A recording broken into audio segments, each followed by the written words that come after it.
পার্টিতে সবাই নেতা হতে চাইছেন, কিন্তু শাখা স্তরে কাজ করার মানসিকতা নেই। জোনাল কমিটি, জেলা কমিটি নেতা হওয়ার জন্য মারপিট করছে, অথচ শাখা কমিটি সম্পাদক হতে তীব্র অনীহা। সিপিএমের রাজ্য সম্মেলন শুরু হওয়ার আগে এমনই মন্তব্য করা হয়েছে সম্পাদকীয় প্রতিবেদনের সূত্রে খবর। কাল থেকে শুরু হচ্ছে সিপিএমের রাজ্য সম্মেলন, কিন্তু তার আগে জানা যাচ্ছে সিপিএমের সম্পাদকীয় প্রতিবেদনে একথা উল্লেখ করা হয়েছে। বিস্তারিত বলবেন প্রতিনিধি উজ্জ্বল মুখোপাধ্যায়। উজ্জ্বল, দেখো, কালকে থেকে সিপিএম এর রাজ্য সম্মেলন শুরু হচ্ছে এবং 25 তারিখ পর্যন্ত চলবে। সিপিএম এর যে রাজনৈতিক প্রতিবেদন, যেটার উপরে আলোচনা হবে এই 3 দিন ধরে, সেটা কিন্তু অত্যন্ত গুরুত্বপূর্ণ সিপিএম এর কাছে। তার কারণ এই প্রতিবেদনের ওপরেই কিন্তু মূলত আলোচনার একটা দিক নির্দেশ হবে এবং পাশাপাশি আগামী দিন সংগঠন কিভাবে এগোবে সেটারও ভিত্তি কিন্তু হবে এই সম্পাদকীয় প্রতিবেদন। সেখানে অনেকগুলো গুরুত্বপূর্ণ বিষয়কে সামনে রাখা হয়েছে। তার মধ্যে অত্যন্ত গুরুত্বপূর্ণ একটি বিষয় হচ্ছে, যেখানে বলা হচ্ছে যে এই মুহূর্তে সিপিএম কে যদি ঘুরে দাঁড়াতে হয় তাহলে নিচুতলা সংগঠনকে আরো বেশি শক্তিশালী করতে হবে। কিন্তু বাস্তব ক্ষেত্রে দেখা যাচ্ছে পরপর যে সম্মেলনগুলো সিপিএম এর হয়েছে শাখা স্তর থেকে একেবারে জোনাল এবং জেলা পর্যন্ত, সেখানে জোনাল কমিটির সদস্য বা এরিয়া কমিটির সদস্য অথবা জেলা কমিটির সদস্য হওয়ার জন্য সিপিএম এর এক অংশের নেতৃত্বের মধ্যে যে চাহিদা, শাখা স্তরে কাজ করার কিন্তু সেই ধরনের মানুষ খুঁজে পাওয়া যাচ্ছে না। বিশেষ করে একজন শাখা সম্পাদক যাকে একেবারে নিচু স্তরে দাঁড়িয়ে কাজ করতে হয়, সাধারণ মানুষের মধ্যে কাজ করতে হয়, সেই শাখা সম্পাদকের দায়িত্ব নেওয়ার ক্ষেত্রে একটা অনীহা কিন্তু দেখা যাচ্ছে, এমনটাই সম্পাদকীয় প্রতিবেদনে উল্লেখ করা হয়েছে।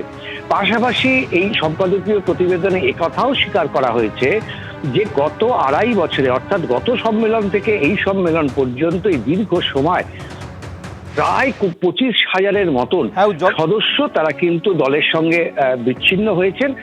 কিন্তু পাশাপাশি আবার 27 থেকে 28,000-এর মতন সদস্য তারা নতুন করে সিপিএম এর সঙ্গে যুক্ত হয়েছেন। অর্থাৎ আজকে সিপিএম এর এই সম্মেলনের মূল লক্ষ্য হচ্ছে শূন্যর গেরো কাটিয়ে একেবারে, অর্থাৎ কাল থেকে শুরু হওয়া সিপিএম এর রাজ্য সম্মেলন এই কারণে অত্যন্ত গুরুত্বপূর্ণ হতে চলেছে। তোমাকে ধন্যবাদ। তৃণমূলে ফের মিলল কালারফুল নেতার সন্ধান। মহেশতলার বিধায়ক দুলাল চন্দ্র দাসকে কালারফুল বলে সম্বোধন কল্যাণ বন্দ্যোপাধ্যায়ের। দুলাল চন্দ্র দাস বিধানসভায় আসতে পারছেন, অথচ বয়সের যুক্তি দেখিয়ে আলিপুর কোর্টে যেতে পারছেন না। তিনি একটি পুরসভার চেয়ারম্যান, সেখানকার কাজ রোজ সামলাচ্ছেন, কিন্তু বয়সের যুক্তিতে আদালতে যেতে পারছেন না।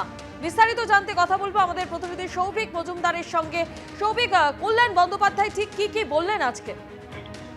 দেখো, কল্যাণ বন্দ্যোপাধ্যায় তিনি কিন্তু শোভন চট্টোপাধ্যায়ের হয়ে সওয়াল করছেন এবং তার বক্তব্য হলো যে দীর্ঘদিন ধরে এই মামলাটাকে আলিপুর আদালতে দীর্ঘায়িত করার চেষ্টা রত্না চট্টোপাধ্যায়ের তরফ থেকে করা হচ্ছে এবং তাদের বক্তব্য হলো যে এই গোটা ঘটনার ক্ষেত্রে যারা সাক্ষী রয়েছেন সেই সাক্ষীদেরকে কার্যত দেরি করে বা অনেক পরে পরে আদালতে পেশ করা হচ্ছে। বহু ক্ষেত্রেই সাক্ষীদের পেশ করা হচ্ছে না বা সাক্ষীদের আনা হচ্ছে না, এই ধরনের একটা অভিযোগ করা হয়েছে এবং ইচ্ছা করে এই মামলাকে বিলম্বিত করা হচ্ছে, এই ধরনের একটা অভিযোগও করা হয়েছে। এবং স্পষ্টত বলা হয়েছে যে দুলাল চন্দ্র দাস তিনি কিন্তু এই মামলার ক্ষেত্রে অন্যতম সাক্ষী, কিন্তু তিনি এই মামলার ক্ষেত্রে দীর্ঘদিন ধরে উপস্থিত হচ্ছেন না এবং তিনি বলছেন যে তার বয়সের কারণে তিনি উপস্থিত হতে পারছেন না। কল্যাণ বন্দ্যোপাধ্যায়ের বক্তব্য হচ্ছে যে এই গোটা ঘটনার ক্ষেত্রে দেখা যাচ্ছে যে তিনি একজন বিধায়ক দুলাল চন্দ্র দাস, তিনি কিন্তু বিধানসভায় আসছেন, তিনি একটি পৌরসভার চেয়ারম্যান, সেখানকার প্রত্যেক দিনের কাজ তিনি করছেন, তিনি বজবজের ভোটের দায়িত্বে ছিলেন, সেই কাজ তিনি করেছেন। এই সমস্ত কাজ তিনি করতে পারলেও তিনি কিন্তু আলিপুর আদালতে যেতে পারছেন না।